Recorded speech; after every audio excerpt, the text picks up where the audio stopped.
Hello, beautiful homemakers. I'm continuing with Laine's letter on 50 ways to get out of debt. Number 31.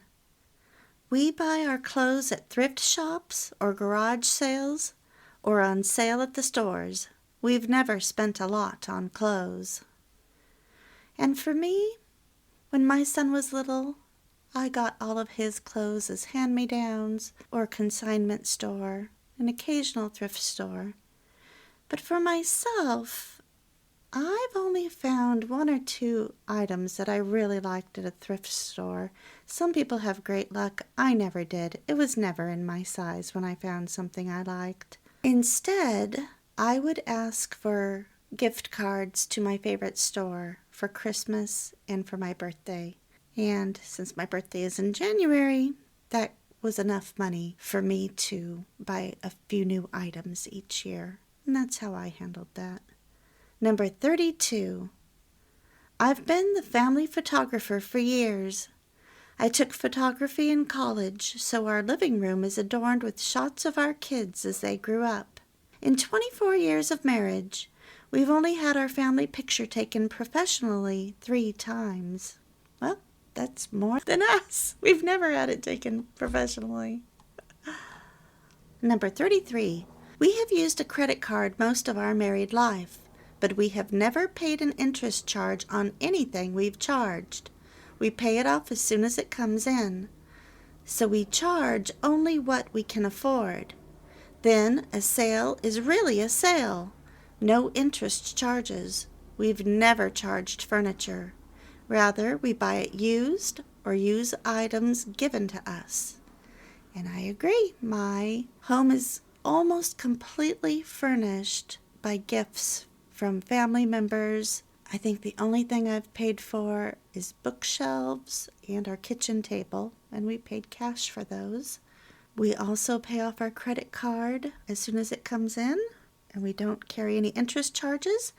But occasionally I do make a mistake. I hadn't made a mistake in about 8 years, but the other day I paid one card twice, and a card with a similar name went unpaid. So I got dinged $35. And the way to rectify that is you can't just then pay what you owed. Say I owed $300 and now it was $335. No, I would have to then pay more than that amount, anything I'd charged up to that day, in order to make the interest stop. So I had to pay like $400 in order to break that interest charge. Otherwise, if I kept using that card, there would be a perpetual cycle of interest being charged. That's something really important that you need to understand. If you aren't able to pay your card in full, you have to stop using it until it is completely paid for and you have a zero balance.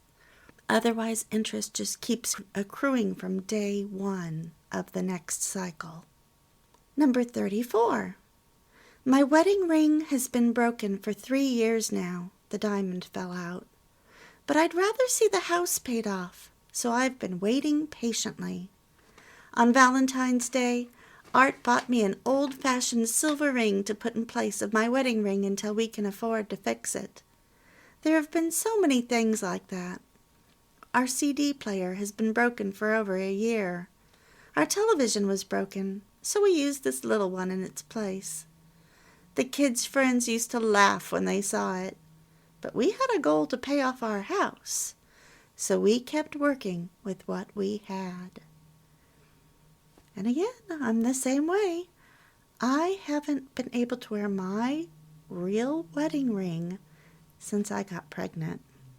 So for 19 years, the stone is loose and the band doesn't fit.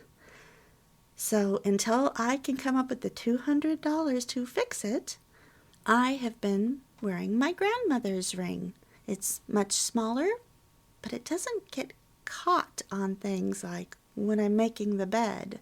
So it has its pluses. Plus I'm not as worried about it. And the band fits perfectly. I was also given another diamond ring by someone in the family, and occasionally I wear that one. And on the 5-year anniversary marks, I say, okay, it's been 15 years. I should get that ring fixed. $200? No, thank you. Okay, 20 years. Maybe on my 25th I'll get it fixed. You just have to do what's necessary. Get out of debt first. In fact, I know a woman who was given a very expensive engagement ring, and within a year the diamond had fallen out and she lost it. And her husband was like, I am not going to replace that. So she got a fake diamond, and she has had that ring for 40 years, and she said it's such freedom to not have to worry about losing another diamond. And nobody's ever suspected that it's not real. It looks very real. Number 35. Last year the dentist told me that Abby had a problematic tooth which wouldn't come out without going to an oral surgeon. As I mentioned before, we don't have dental insurance. So Art told Abby he would give her $10 if she got that tooth out. I prayed and prayed while she pried and poked at that tooth all summer. Finally, at the end of the summer, she got the tooth out. I'll never forget how excited we were. Now she has to have orthodontist work, but we have been praying and saving. A few years ago, I also had to have oral surgery, and one of my friends came over and prayed for me, and she prayed that the bill be paid with money outside of our normal income. Thought, wow, what a great prayer. And that was when the government started printing money again and giving us all rebates. All those rebates paid for my teeth. Number 36. We wash our own cars, or we hire our kids to wash our cars, giving them some spending money for a good job done. And yes, in my entire life, I have never once paid to have my car washed. I have always washed it myself, or now, since I'm married, my husband and my son do it. Number 37. I love to learn, so I am always learning whenever the opportunity. I have attended many classes on different subjects over the years to help me be better at my job.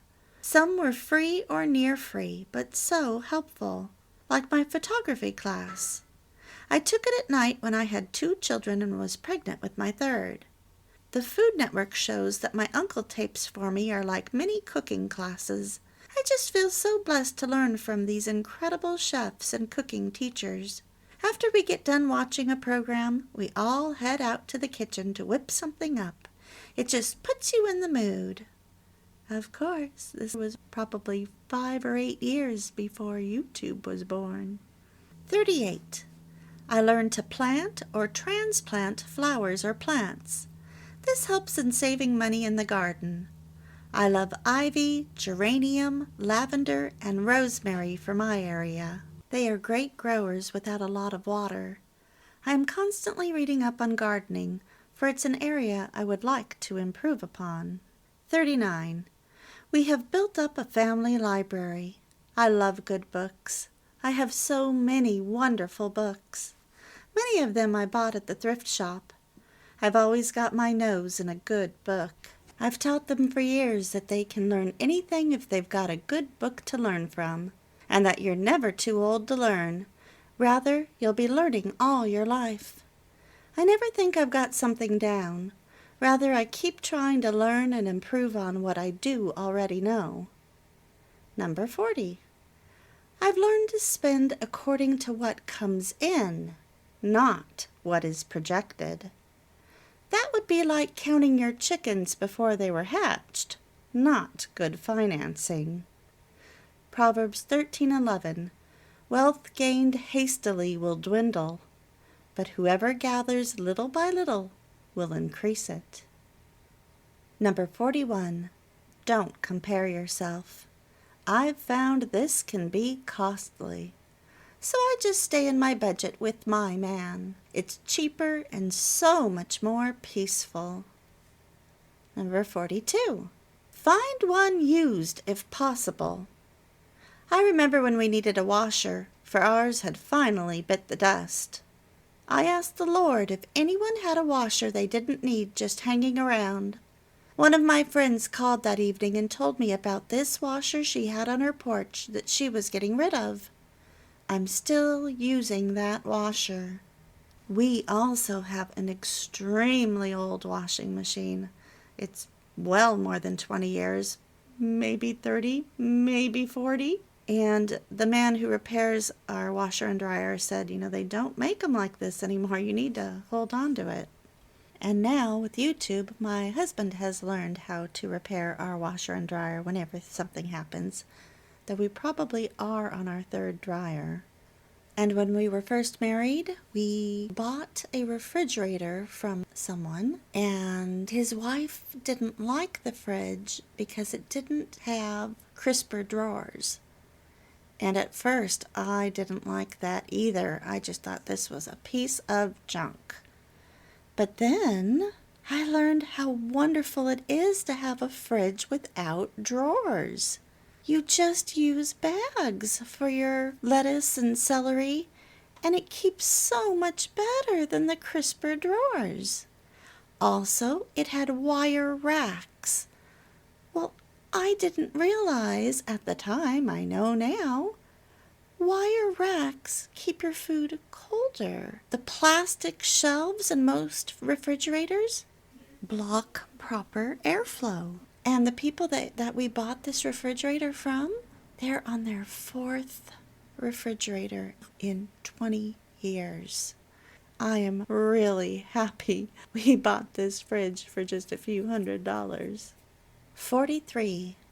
Wait patiently when there is a need to see how God will provide. We needed firewood for the winter. I pray about it in the summer. I asked the Lord to bring it in, and he did. Art picked some of it up, and some of it was delivered right to our home, totally free of charge. We used that wood all this past winter. When I would use it, I'd think of the faithfulness of God. I have so many stories like this as well, praying it in.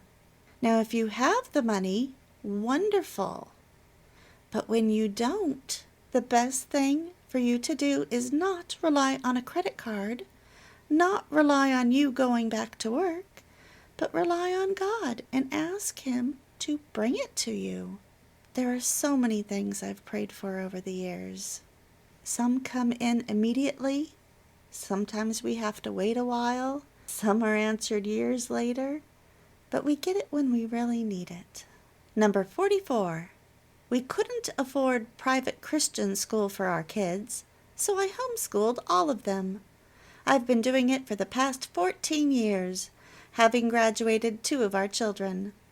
This was a big savings here, and I'd do it all over again in a heartbeat. No, not for the savings either, but it sure did help us to pay off our house. I always had the kids helping us pay off the house. Quincy kept bees in a big garden. Brady kept the chickens and goats. Now the roles are switched, and Abby keeps the goats while Gabe takes care of the chickens and fruit trees. Gabe wants to make a garden with his dad this summer.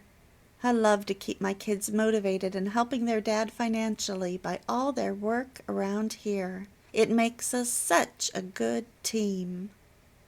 And I'm so pleased that when my son was about 5, I told my husband how I was struggling in getting him to do chores, that I didn't have the heart to enforce anything I said, and that I needed his help. And he took over, and he has worked with him every Saturday, teaching him how to take care of things around the house and the cars. The other wonderful thing about homeschooling is you have their heart from the very beginning, and they don't compare you to a school teacher. You can do school however you want to. The other blessing is you get to sleep in until your body naturally wakes up. And we got to change our schedule to coincide with my husband's schedule.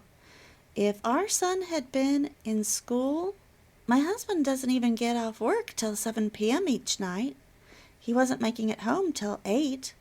What if our son had to go to bed at 8:30? He never would have seen his dad. So every time my husband's schedule changed, we just changed right along with it. We always have our mornings to do wonderful things as a family. Go for walks, have a leisurely breakfast, and read the Bible together as a family. Number 45. Every little bit does count. Say, for example, you learn as I did that you can use half as much clothing detergent and just set your washer cycle to agitate a little longer. Not more water, just more agitation to get the clothes cleaner. Or you can soak your clothes overnight in the washer, then start the load the next morning with half as much detergent than you usually use. Now, say you usually spend $12 a month on clothing detergent. This is about $144 a year, or $2,448 for 17 years. So if you save half of that by cutting down your detergent to half your normal use, while still getting your clothes clean, you've saved $72 a year, or $1,224 in 17 years. These are the kinds of savings I would practice to pay off our home in 17 years. I was always multiplying things by 12 for the entire year's use. All those little savings do add up. And I would agree. I use very little detergent, just like she did, and I agitate the clothes a little bit longer. I stopped using dryer sheets many years ago. Unless you wear a lot of polyester, you don't need dryer sheets. You can instead put vinegar in the rinse, and that will cut down on the static cling. Number 46. Pray, pray, pray. I pray beforehand, during, and after. I pray before I go shopping, while I'm in the store, at the cash register, and on my way home. I pray when every check comes in that the Lord will give me wisdom to use it for His will. I just need the Lord's help so much in giving, saving, and spending. It's a training going on in my home that affects us, my children, and grandchildren. The Lord is able to do above all that we ask or think.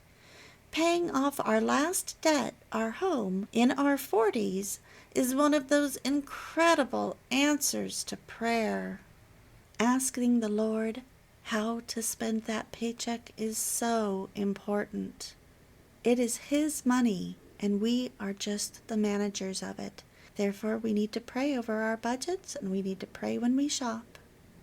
We need to pray about how much we give and about how much we save.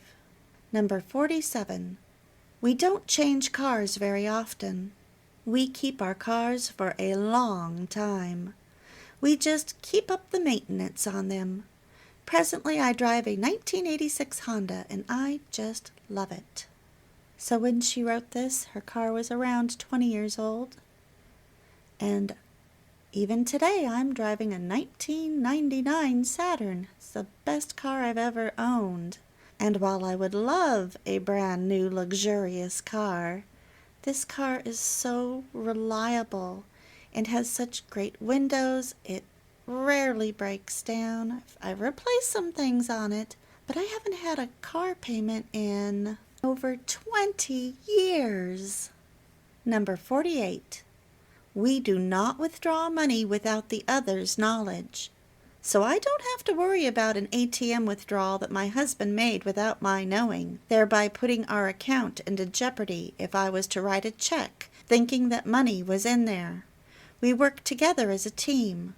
We also do not make any singular purchases over $50 without the other's prior knowledge and consent. This has served us well, so I've never had a check bounce. I gave up our ATM card probably 15 years ago. When I need money, I go into the bank to get it. Being diligent and careful and balancing my checkbook every time I use it has kept us out of financial jeopardy, as she says. It's too easy when you use an ATM to overspend by getting out too much cash, to forget to record it in your checkbook, to have ATM fees or overdraft charges. If you want to be debt-free, you have to take the steps to plug up these financial holes that most people just say, "Oh, I can't do it. I give up." Well, then they're always going to be in debt. But you can do better. Number 49. Our children get one big birthday party during their growing up. Otherwise, it is a family birthday party. This saves so much money and stress. Plus, that one party is a lot of fun since we only do it once in their childhood. Quincy had his at 18, Brady had his at 16, and I think Abby is shooting for hers at 16 as well. Gabe is still up in the air about his. We really enjoy our family parties and make a big deal about the cake. They will spend days choosing their cake, especially when they were young. Although Abby is studying my cookbooks presently for her upcoming birthday. Our children love to buy presents for each other. I take them to the thrift shops and other inexpensive stores to shop for their siblings. My boys have their own incomes, so they really enjoy shopping for their siblings. I think we've always enjoyed our family parties. As I said before, I think the good things in life can be so simple and pleasurable. Because I only have the one child, we have had a birthday party for him every year from age 1 to 10. And then years after that, he's just had, 2 or 3 friends over. But they were always very simple parties. And I'll never forget one little girl coming up to me and saying, "Oh, Mrs. Seavey, thank you so much for inviting me. I've always wanted to attend an old-fashioned party. It was just like in the storybooks." And it was old-fashioned because I had a homemade cake. We played traditional party games, and there was not a bounce house. So make a child's dream come true by throwing an old-fashioned party. Number 50. I just thank the Lord for all I have. I am so blessed. I have a husband who works hard to take care of us. I have 4 children who work with me to bless their dad. We have running water, even hot running water. So many servants. A washer, a dryer, a vacuum, a toaster, a blender, a microwave, a telephone, a computer, a stove, an oven, a refrigerator with a freezer in it, a car, and an indoor toilet. I am so thankful. Luke 16:11. If then you have not been faithful in the unrighteous wealth, who will entrust to you the true riches? And I'd like to add to her list just a little bit. Don't have a second refrigerator. Buy refurbished electronics on Amazon. Buy used appliances if necessary. Or look for stores where they have seconds. For instance, one dishwasher that I bought many years ago, I bought at one of those second stores because it had a big dent in the side, but your dishwasher is going into the cabinet. I didn't care about the dent. It didn't affect how the dishwasher worked. And when I got home, I looked at that dent, and I took a rag, and I scrubbed that dent off because it was only grease. I paid half price for that dishwasher. Don't go on vacation without your children. I can't believe I even have to say it. But it's a trend again. And if you have young children, it causes them harm. It gives them abandonment issues, especially when they're really little. They don't know if you're coming back or not, and they internalize that. If you're trying to get out of debt, you need a staycation. Do all the things in your hometown that a tourist would come and see, and take your children along with you. Another thing we have never done is we've never had food delivered to our door. Not even pizza. I have never once in my entire life had a pizza delivered to my door. Frugalness is taught. My parents never had a pizza delivered. I never had a pizza delivered. I don't go through drive-thrus. I just made it a rule. I don't do it. Now sometimes I'm with my husband. He doesn't have that rule. If he's hungry or if he wants coffee, he'll go through a drive-thru and I'll say, I want some fries. But that's one of my rules for saving money and for not gaining weight. We don't do things like go to 7-Eleven. When my son was little, my husband was making it a habit of every time he got gasoline, he'd go in and get him a piece of candy. And I begged him to please stop that because it would create a lifelong habit. And my husband listened and he said, "You're right. That's a bad habit." And he stopped. I remember reading in Reader's Digest back in 2021 that Tide Pods cost 67 cents a load. But if you were to get liquid Tide, that's only 28 cents a load. And as we talked about, there are ways to even bring down that cost. Don't let them measure it for you. Measure it yourself. You decide based on the load in your washer. Don't be so quick to replace things. Don't be so quick to go shopping. Cancel catalogs. There are so many ways to save money. You just have to have that money-saving mindset. A lot of women won't choose to live the way Laine and I live, so they're going to have to work. But Laine and I, we get to be home executives. We get to decide what's most important in our life. We get to work for our family and make our families' lives richer and put more money in our pocket. As a family, we pay less in taxes because we only have one paycheck being taxed. We're frugal with what we buy, not adding on to our home and having our property taxes go up. We live frugally, and so I get to go to bed when my body says go to bed, and I get to get up in the morning, not to an alarm clock, but when my body says, "You're rested, time to get up." My time is my own. I get to spend it how I see fit. What's best for myself, what's best for my husband, what's best for my child. And I wish the same for you.